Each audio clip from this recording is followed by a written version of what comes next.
Thank you all for being here today. Thank you, Chair Stefanik, for having us. Most Americans, they work hard to provide for their families. They follow the law, they pay their taxes, but the Biden family has been playing by different rules. Two brave whistleblowers came forward to expose the political interference impeding an investigation into the tax crimes of the president's son, Hunter Biden. These are serious, credible IRS investigators who risked their career to come forward. Amidst threats from those representing the president's son that anyone prosecuting the case would be committing career suicide. And as one might expect, they provided substantial evidence backing up their testimony that we have reviewed and released over the course of our work to hold government officials accountable. In the days since their initial testimony, we have learned that President Biden wasn't just aware of his son's business dealings. He wasn't just involved, but he appears to have directly benefited from them. This directly contradicts what President Biden said throughout his presidential campaign and while being president.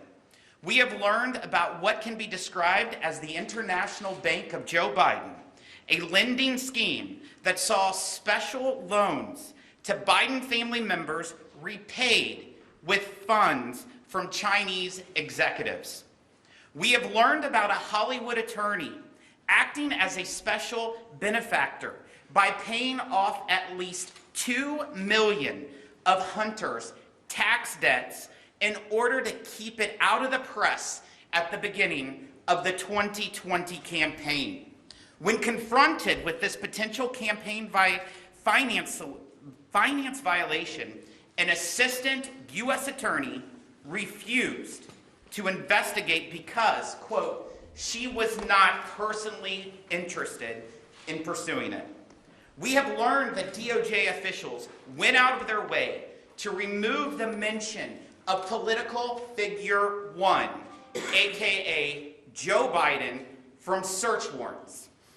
As Ways and Means Chairman, there are three major aspects that fall into my committee's jurisdiction.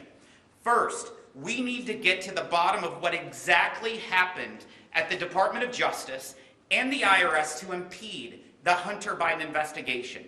Did Joe Biden use his administration to protect him from the scrutiny?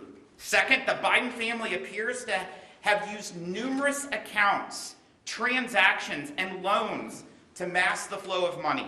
If these loans were in fact legitimate, they should be interest income. There should be interest income reported on tax documents.